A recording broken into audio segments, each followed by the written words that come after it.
Hey everyone, welcome back to my channel. Dahana here. How are you all? I hope you're all doing well.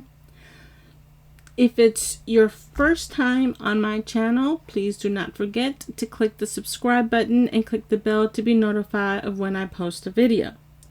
If you are a returning viewer or a subscriber, thank you so much for being here. I hope you find some value to my video. Well, today we'll be talking about the essential lists you need in your planner. So let's go ahead and dive in. The first list that I recommend having in your planner is a to-do list. This could be a classic must-have list that will help you prioritize and manage your daily tasks effectively. So let me show you in my planner what would be considered my to-do list. For me, it's in my weekly. So let me show you what that looks like. This is a plain insert, so I will show you this.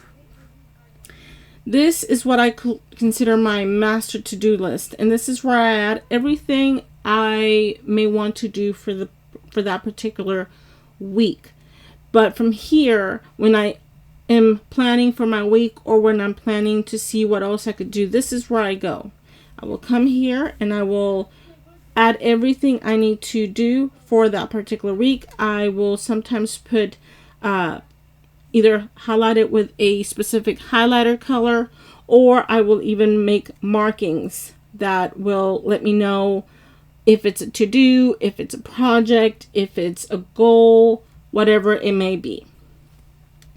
So this is what would be considered my to-do list in my planner, and it's in my weekly. On my daily, I don't have a to-do list because I add what I'm going to do on that particular day, which I guess you could consider it a to-do list. It's just for that day, not for the entire month, not for the entire week. You're just breaking it down into smaller tasks depending on the time frame that you're planning it for. So, having a to-do list allows you to write down everything you need to accomplish for the day, for the week, or for the month. So having a to-do list helps you stay focused, and it will help you ensure that nothing falls through the cracks. Now, list number 2, it's a goals list.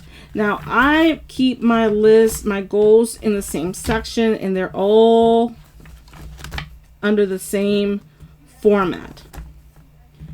So let me take you to the front.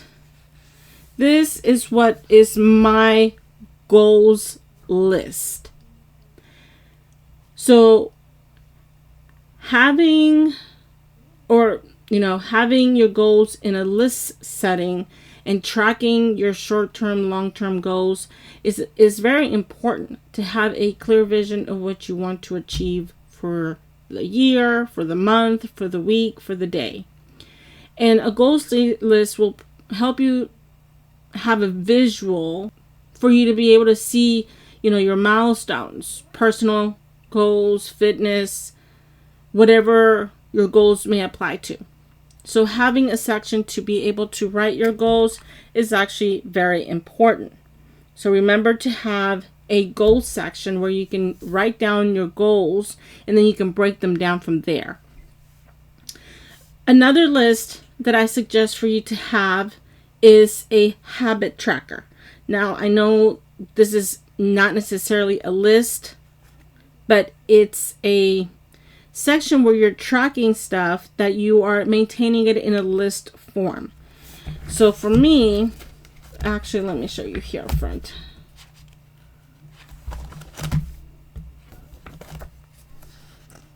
I have a couple of different list sections in this, but this one would be a habit tracker. And in mine, it's a list form of habits that I am tracking.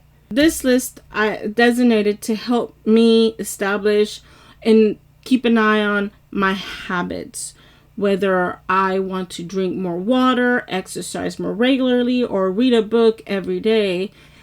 A habit tracker allows me to mark off my progress and see my consistency throughout the month or year, however long my tracker is for. And in this case, I track multiple things. I track my meals, my water, I track my sleep, I track my mood, my stress. I even track my fasting in these. So I really enjoy having this as a list form. Next list I suggest for you to have is a menu list, if you will call it that. Now for me, I keep my menu list or my recipes online. I don't keep them in my book, but I do like to maintain a menu as a list form. And this is what I mean. This is my menu. I put in my month, my week, and my year. I sometimes put a small goal for the week, especially if it's for personal reasons, since currently I am working towards getting healthier and like to keep a menu. I can put the day, I can write down breakfast, lunch, dinner, and snack. I have a section for smaller details if I like here, and this is what I usually use. Now, my actual recipes are not kept here, but this is a form of meal planner as a list that I would call it a list, that I think planning your meals in advance not only saves time and money, but also helps you make healthier choices, having a more designated place in your planner to jot down your weekly or monthly meal plan, however you want to plan it. And it will help you ensure you stay organized in the kitchen and avoid those last minute stress in regards to what you're going to cook.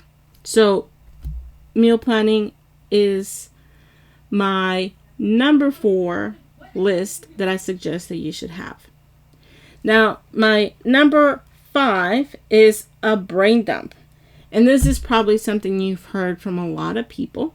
Having a brain dump is very important. Sometimes our minds can feel cluttered and overwhelmed with thoughts, ideas, and random information. That's where a brain dump list comes in handy. It's a space in your planner where you can unload everything on your mind, whether it's creative ideas, a reminder, or simply a thought that you want to forget. It cleans your mental space and it helps you focus a whole lot better. So my brain dump is all the way in the front, and I will show you. Here it is. And I will literally brain dump everything I need to do. The front of it currently has several things that I need to get done, so that's why I'm showing you a few clean ones here. So, and as you can see, my brain dump is on a list form. It has a few sections where I can specify where they're going. I have a master to-do list, calendar, projects, and so on. So having a brain dump as a list form is great in your planner, and you can condense a lot of the information that you may want to add to your planner.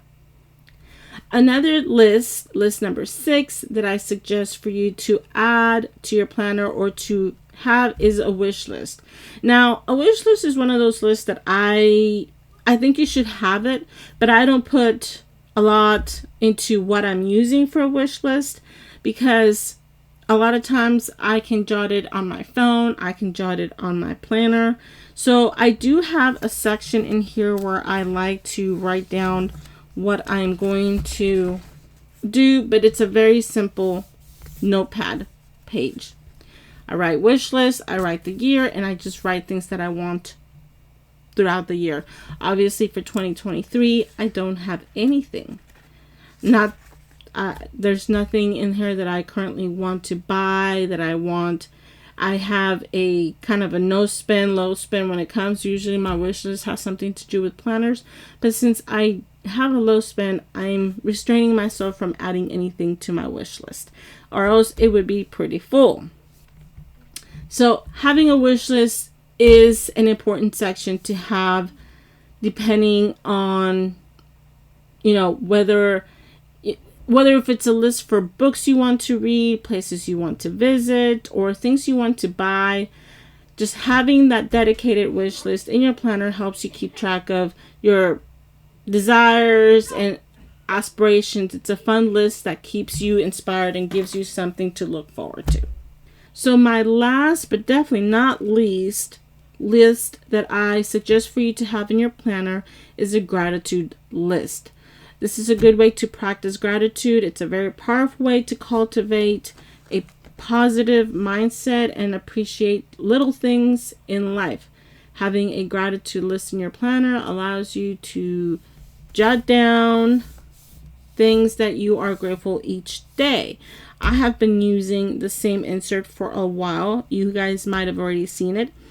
And so I just write something that I'm grateful every day. These inserts are not filled in because I'm recording this before the new quarter begins. If you guys are interested in seeing any of the inserts that I've shown you today after the pen, or how I actually use them on a daily basis, please let me know down below. I'll be more than happy to show you guys how I use them on a daily basis. But that is my last list. So let's go over this real quick so we can remember. My list number 1 is a to-do list. It's important to have a to-do list so you can empty your week or your day on the things that you want to do. List number 2 is a goal list. So remember to always have a section where you can put the goals that you want to do. It may be for the year, the month, the week, or the day. A habit tracker is list number 3. A meal planner section or list is number 4. A brain dump is number 5. A wish list is number 6. And last but not least is a gratitude list. There you have it, guys. That's some of my most suggested lists that you should have in your planner. If you guys are interested in the full list, please don't forget to sign up down below so you guys can get a list when it's ready of all the lists that I think you should have in your planner. So go ahead and incorporate some of these lists if you think they may work for you. I surely hope it helps you, and I hope you found value in this video. Thank you so much for spending time with me. I truly appreciate it. Do not forget to click the subscribe button and the bell to be notified of when I post a video. I will see you guys next time. Bye.